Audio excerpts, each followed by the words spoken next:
Silakan, Mbak. Di agamanya kakak itu kan Yesus itu Tuhan Yesus Sang Pencipta.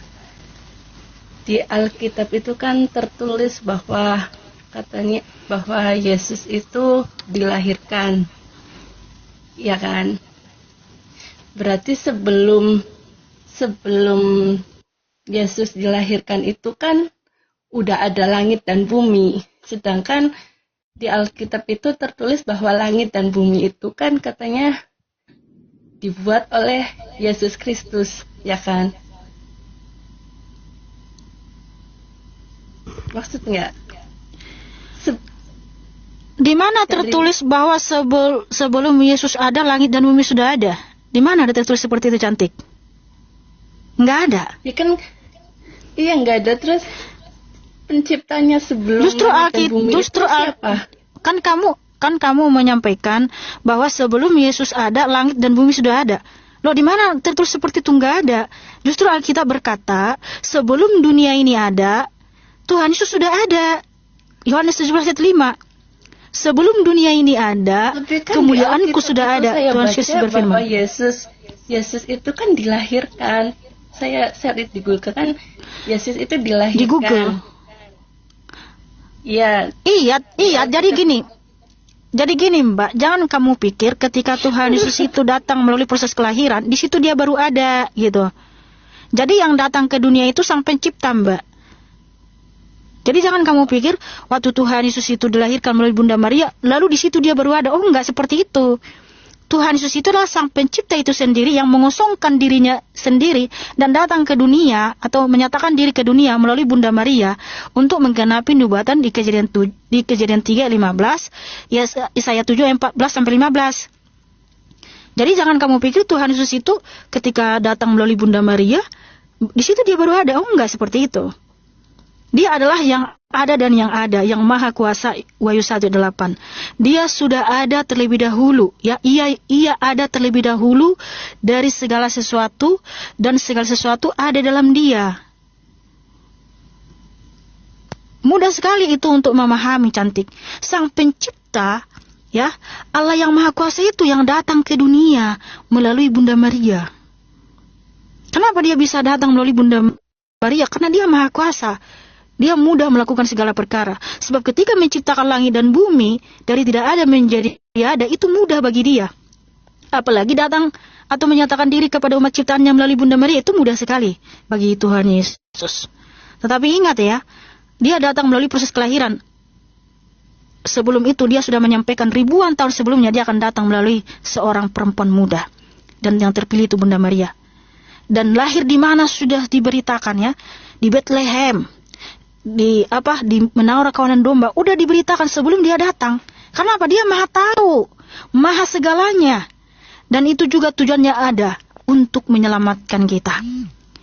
Karena manusia ini dengan usahanya sendiri, dengan kekuatannya sendiri nggak akan pernah mampu mencapai surga. Jadi yang punya surga itu datang ke dunia untuk menyelamatkan kita supaya kita masuk surga. Makanya tujuan Tuhan sudah datang ke dunia melalui proses kelahiran. Ada dua hal. Yang pertama, mengembalikan kita ke rancangan semula, yaitu hidup yang kekal melalui karyanya di atas kayu salib. Yang kedua, memberikan teladan, ya, supaya kita mengikuti teladan Tuhan Yesus. Makanya orang Kristen itu harus berkarakter Kristus. Kalau kamu mengaku, aku percaya Yesus adalah Tuhan dan Allah Sang Juru Selamat, tetapi perbuatanmu tidak sesuai dengan firman Tuhan, kamu selalu melakukan perbuatan daging, itu artinya kamu itu pendusta, kamu nggak pernah percaya Tuhan Yesus. Makanya tidak ada keselamatan di dalam siapapun juga selain dalam Tuhan Yesus, ya. Kisah Para Rasul 4 ayat 12. Jadi kalau Tuhan Yesus tidak pernah datang ke dunia melalui proses kelahiran, bukan dia yang rugi, itu tetap Tuhan yang maha kuasa. Terus, yang rugi siapa? Manusia. Maaf Mbak, aku mau nanya lagi satu. Kan manusia itu diciptakan oleh Tuhan Yesus itu katanya di ayat ke-6 kan. Lah manusia hari itu ke-6. diciptakan. Iya, ayat ke-6 kan. Lah itu manusia diciptakan dari apa? Bukan ayat ke-6, hari ke-6 yang tertulis di Kejadian 1. Hari ke-6, iya maksudnya manusia itu diciptakan dari apa? Oh, Alkitab lebih jelas lagi tuh menjelaskan ya. Oke. Kalau Alkitab itu jelas, sempurna ya. Manusia diciptakan dari apa? Kita baca di Kejadian 2 ayat 7.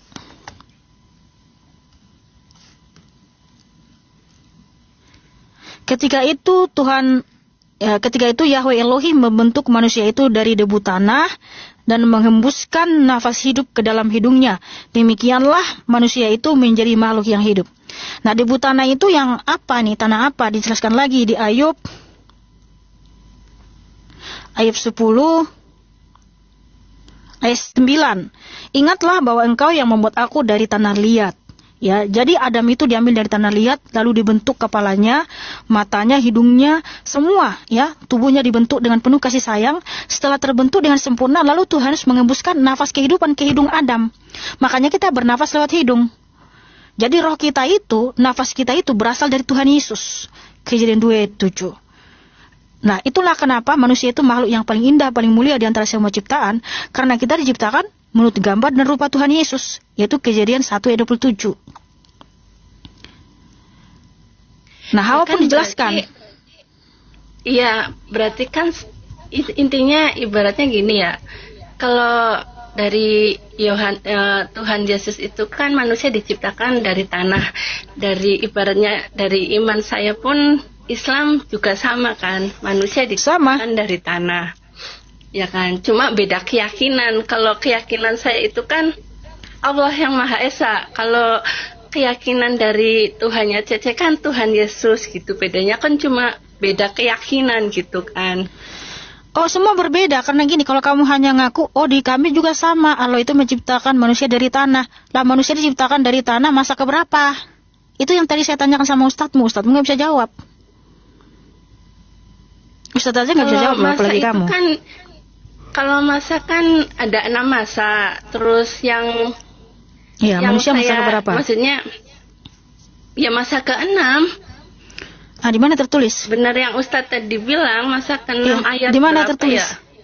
Di mana tertulis? Aku sih kalau maaf ya sebelumnya, kalau tentang agama saya sendiri kurang memahami. Kalau aku tentang agama karena tidak itu memahami. Kan, apalagi saya begitu. Orang ustadz yang lebih tinggi dari saya aja belum tentu sehafal itu gitu kan.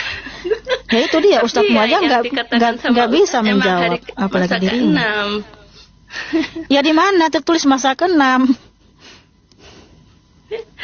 Kalau masalah itu saya nggak bisa jawab. Ya udah Mbak, saya cuma nanya itu aja. Jangan nih niru-niru ke kita nih, karena Tuhan menciptakan manusia hari ke-6, kalian ikut-ikutan masa ke-6 juga kan gitu. Enggak, ya sama. Intinya kan saya bilang jangan sama-samakan, nggak sama. Tuhan Yesus nggak sama dengan siapapun. Tuhan Yesus tidak bisa disetarakan dengan siapapun. Gitu. Keyakinannya di Mbak nggak sama. Kan Tuhan Yesus, kalau keyakinan di kami itu kan Tuhan yang Maha Esa gitu. Tuhan yang Maha Esa. Sebelum engkau mengatakan seperti itu, Alkitab mau mengatakan Tuhan itu Maha Esa. Alkitab sudah terlebih dahulu menuliskan bahwa Tuhan itu adalah Allah yang Esa, Elohim yang Esa. Jadi itu kan hanya mungkin mohon maaf ya sebatas teori. Nah, pembuktian yang penting. Nah, makanya kalau memang Tuhanmu yang menciptakan manusia diciptakan masa keberapa gitu loh, cantik. Ya udah ya Mbak. Nanti dicari lagi ya. Iya, Oke, terima kasih. Assalamualaikum.